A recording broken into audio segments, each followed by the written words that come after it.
The movie begins amid the 2007 to 2008 financial crisis in New York City.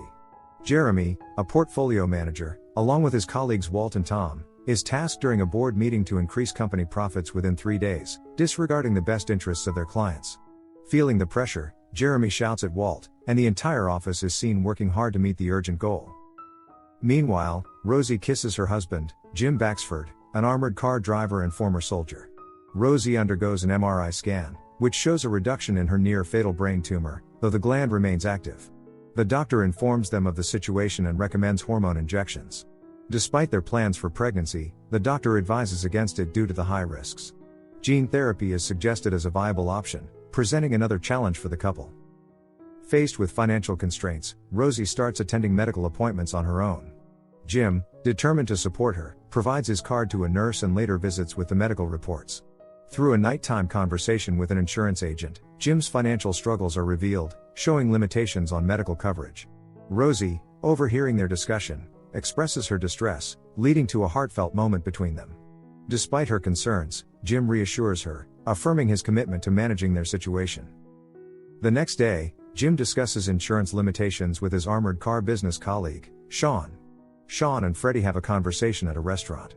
Jim joins them, leading to discussions and a shared lunch. Balancing healthcare challenges and financial worries, Jim watches an interview with Johnson while monitoring his own stocks. Rosie, working late, urges him to get some rest. The next day, medical bills from her injections create additional strain on their finances. A brokerage man, Robert, visits Jim, expressing frustration as both have incurred losses. Tensions rise as Jeremy, concerned about falling prices, discusses credibility issues over the phone. Returning home, Jim learns from Rosie that she received a call from the bank. Attempting to reassure her, he advises her not to worry. However, once she leaves the room, he delves into the brokerage envelope she provided and discovers a potentially serious issue. Concerned, he calls Robert, only to learn that Robert is unable to invest in the agreed-upon 60 stocks and even threatens to sue Jim for the unexpected setback. Feeling the weight of the situation, Jim reaches out to Sean, urging him to cover for him. The mounting pressure and financial troubles leave Jim deeply upset and sleepless. The next day, he finds himself at a lawyer's office but quickly retreats upon discovering the exorbitant fees. Seeking solace, he heads to a local restaurant, where he meets his friends. Over a meal, Freddie, who has also faced financial losses, advises him to distance himself from his family, citing personal experiences with mutual fund pitfalls. As the evening progresses, Freddie and Tom bid their farewells, leaving Jim with Sean. In a surprising turn of events, Sean offers Jim $10,000 to alleviate his financial woes. Despite the tempting offer, Jim declines. Seeking counsel from Frank, who suggests selling his house, Jim learns that Frank, too, has liquidated his residence due to the stock market but remains unable to provide a concrete solution to Jim's predicament. Facing a dead end, Jim's journey takes him to the hospital, where Rosie is undergoing treatment. Amid personal turmoil, Jim reflects on the gravity of his financial situation. The following day arrives with a sense of resolution as he decides to accept Sean's financial lifeline.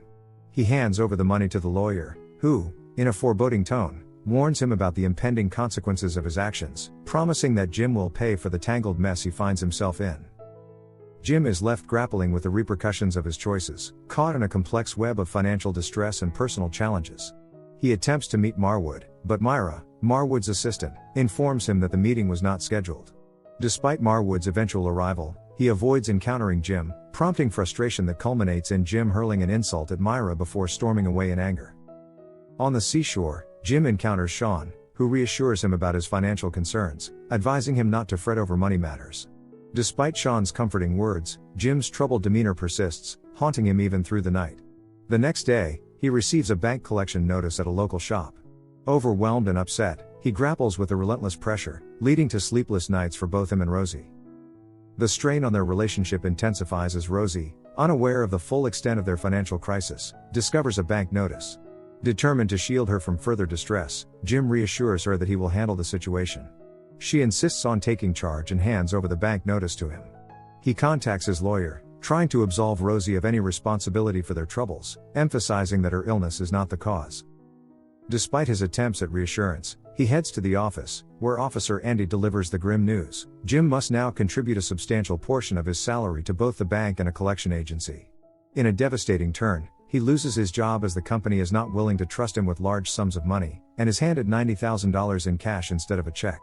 Outside, Sean apologizes, but Rosie, burdened by the weight of their troubles, walks away without a word. The couple, in an attempt to escape their tumultuous reality, embark on a train journey. Tragically, Rosie succumbs to the overwhelming challenges, choosing to end her life within their home. In her final act, she leaves a poignant note adorned with a ring. Upon Jim's return, he is met with the chilling sight of her lifeless body. The police are summoned to investigate, and her remains are solemnly taken away. At Rosie's funeral, consumed by grief, Jim mourns her passing, shedding tears in solitude within the confines of the church long after the others have departed. In a once promising future now shrouded in tragedy, he confronts the harrowing aftermath of a life unraveling at the seams. Amid unrelenting sadness, he withdraws from the support of friends, ignoring calls from Sean and others who attempt to reach out. Days pass in isolation until, by chance, he stumbles upon Marwood reveling in a carefree moment at a party, exuberantly sipping wine and smoking a cigarette. Fueled by frustration, Jim confronts Marwood when he exits the gathering, questioning why his messages have gone unanswered. As Jim's life continues to unravel, he finds himself on the precipice of losing everything, with only his job hanging in the balance. In a moment of profound desperation, Jim contemplates an act of violence against Marwood but ultimately recoils. Fate, however, intervenes when a sudden, unforeseen accident involving a taxi leaves Marwood critically injured. Witnessing the aftermath, Jim flees the scene, grappling with the consequences of the tragic incident. Back at his house, haunted by the events unfolding around him, he watches the news. A report flashes across the screen, detailing Marwood's accident, sending shockwaves through Jim's already tumultuous existence. Meanwhile, Jeremy receives a call at the office, further deepening the mystery surrounding Jim's mental state. Haunted by a growing obsession, Jim begins compiling news articles and relevant information, pinning them to his wall in an attempt to make sense of the chaos surrounding him. The once coherent narrative of his life unravels further as he becomes increasingly absorbed in his quest for understanding. Amidst this turmoil, a voicemail from the bank arrives, signaling the impending closure of his mortgage and house repossession. When a bank agent arrives at his doorstep to finalize the grim process, Jim, fueled by newfound defiance, refuses to sign the papers and defiantly closes the door.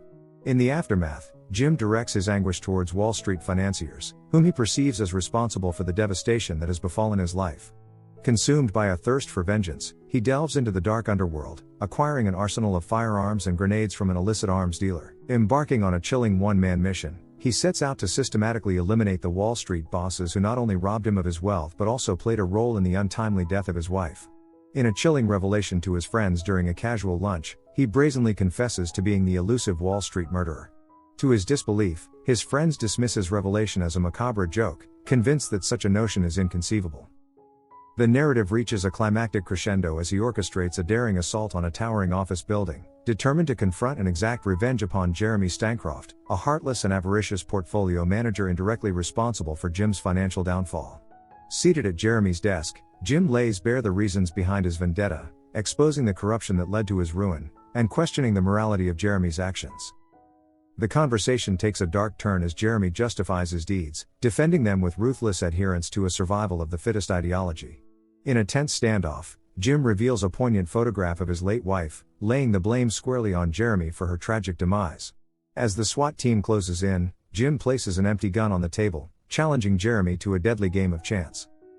The tension escalates until, at the crucial moment, Jeremy pulls the trigger, only to discover the gun is empty.